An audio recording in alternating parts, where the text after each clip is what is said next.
श्री शिवाय नमस्तुभ्यं। आप सभी का स्वागत है। तो आप यहाँ पे देख सकते हैं 26 फरवरी महाशिवरात्रि ऑनलाइन पूजा का विधि जो कि मैं बताने जा रहा हूँ, और क्या क्या सामग्री है वो भी बताऊंगा, तो आप जानिए। पहले अब यहाँ पे आपको स्क्रीन पे दीपक दिख रहा होगा। मैं आपको बताना चाहता हूँ कि इस उपाय के लिए नई दीपक की आवश्यकता नहीं है, आप पुराने दीपक का भी इस्तेमाल कर सकते हो। अब देखो, ये दीपक आपको लगाना कब है? रविवार के दिन। तो आज कौन सा दिन है? रविवार की चतुर्थी तिथि। जैसी चतुर्थी तिथि का नाम आता है हमारे माइंड में एक बात आ रही चाहिए। चतुर्थी तिथि जो दीपक हम लगाते हैं, कौन सी लगाते हैं? चौमुखी दिया दीपक आप लगा रहे हो, वो कौन सा दिया लगाते हैं?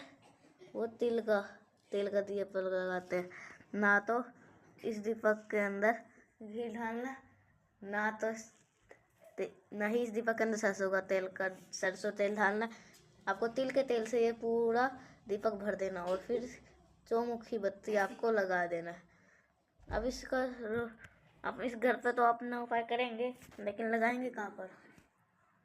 जो आपके घर का मेन डोर होता है ना, जो लोहे वाला गेट होता है, वहाँ पर आपको लगाना चाहिए। देखो, आज के टाइम पे बीचों बीच दीपक नहीं लगाना चाहिए, बल्कि कहाँ लगाना चाहिए? अपने घर के अंदर जा रहे हो, घुस रहे हो, वहाँ उस टाइम पे लगाना है। कैसे? अगर आपके समी का पत्ता मिलता है, चतुर्थी तिथि में समी का पत्र का बहुत इस्तेमाल होता है। अगर आपको समी का पत्ता मिल जाता है तो आप अपने मेन गेट के बाहर समी के पत्ते को रख देंगे, ठीक है। फिर आपको उस दीपक को इसी समी के पत्ते के ऊपर लगा देंगे। कौन सा दीपक है? चौमुखी। ऐसा बड़ा रोल क्या होगा? इस दीपक को हम किसके नाम से लगाना है?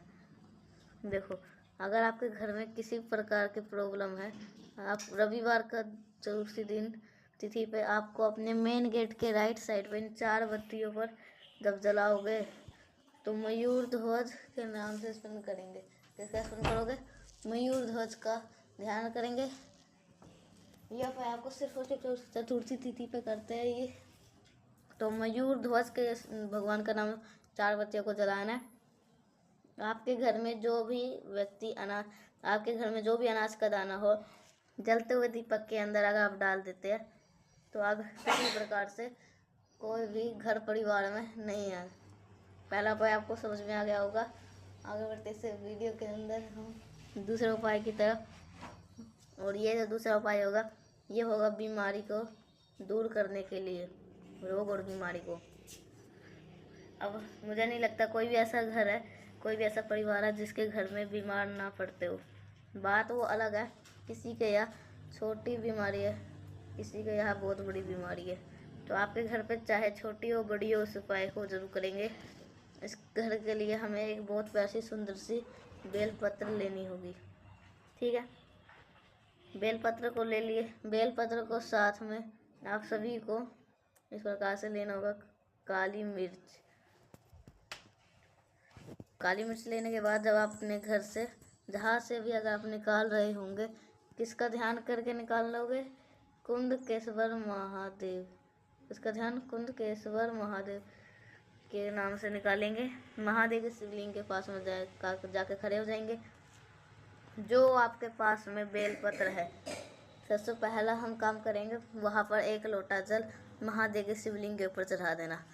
यह उपाय आपको अपने घर पे भी कर सकते हैं, यह उपाय आप मंदिर में भी कर सकते हैं। सुबह से लेकर के रात तक के टाइम पे भी कभी भी करो। लेकिन जो पहला उपाय मैंने आपको बताया, वो दीपक आपको रात में ही लगाना है। अब यहाँ पर हम जब उपाय बीमारी के लिए कर रहे हो, 2 बेलपत्रों को कहाँ पर रखेंगे? माता अशोक सुंदरी के स्थान पे। जब यहाँ पर हम रखेंगे तो आप सभी लोगों को क्या करना है? वही 5 काली मिर्च को बेलपत्र के बीच वाले पत्तियों के ऊपर आपको रखना होगा। और वहाँ पे रख करके जो भी व्यक्ति घर में बीमार है उसकी कामना कर दीजिएगा। यकीन मान लीजिए, अगर आप इस उपाय को चतुर्थी तिथि पे कर लिया तो कोई भी व्यक्ति आपके घर पे बीमार नहीं पड़ने वाला, करेगा ज़रूर। तो आपको पहला उपाय आपको समझ में आ गया होगा, 2 उपाय आपको समझ में आ गया होगा। तो आप आगे बढ़ते हैं इस वीडियो के हम तीसरे उपाय की तरफ, जो कि आप सभी को करना है पत्ते के साथ में। लेकिन क्या बेनिफिट है, कैसे करना है, इसकी बात हम तब करेंगे जब। लेकिन उससे पहले से छोटी सी आपको काम करना है, जो कि आपको अगर मेरी आवाज़ पहली बार सुन रहे हो तो चैनल को जरूर सब्सक्राइब करिएगा। अगर आपको कुछ समझ में नहीं आया नीचे कमेंट सेक्शन में पूछ सकते हैं, और लाइक करिएगा, ठीक है। अब बात करते हैं अभी इस उपाय की तरफ। तो आपको क्या करना है, ये जो आपको कुछ भी कर लो कि क्या करना, आप नीम के पत्ते लेना, कितने 4-5 पत्ते ले लेना, बहुत ज़्यादा नहीं। आप बात करते फ़ायदे तो आपने बताया नहीं। जैसे कि मान लीजिए ये घर में किसी भी प्रकार की किसी भी व्यक्ति को कोई भी परेशानी होती है, कोई भी टेंशन होता है, तो बहुत ज़्यादा वो व्यक्ति परेशान है, तो आपको क्या करना, पत्ता लेना नीम का। उस पत्ते को आपको एक तांबे के लोटे में जल को भर लो, जल के अंदर थोड़ा सा गंगा जल डाल दो, और जो भी व्यक्ति आपने पत्ता लिया है, अगर नीम का पत्ता मिल जाता है तो बहुत अच्छी बात है, नहीं तो कोई भी पत्ता ले लो, पत्ते को कलश के अंदर डाल लेंगे। अब यहाँ पर आप समझने की बात ये है कि अब इस कलश करेंगे क्या। जो भी व्यक्ति आपके घर में परेशान रहता है, आज रविवार की रात में इस पूरे कलश में उस व्यक्ति को कलश को रख देना, जो परेशान रहता है उसके रूम के अंदर। तो कल क्या होगा, फागुन मास का पहला सोमवार, सुबह उठोगे 10 बजे से पहले, तो आप इस कलश को उठाना, आपके घर में जितने भी रूम हो उन सभी कमरों में लेकर के एक बार उस कलश को घूम लेना, और फिर उस कलश का पूरा जल महादेव के शिवलिंग के ऊपर अगर आप समर्पित कर देते हैं, अगर आपके घर परिवार में किसी प्रकार की कोई भी समस्या, कोई दिक्कत नहीं आएगी। जो भी व्यक्ति आपके घर में परेशान होगा उसकी परेशानियां दूर जरूर हो जाएगी, ठीक है। 3 उपाय को समझ में आ गए होंगे। आगे बढ़ते इस वीडियो के हम सबसे आखिरी उपाय की तरफ।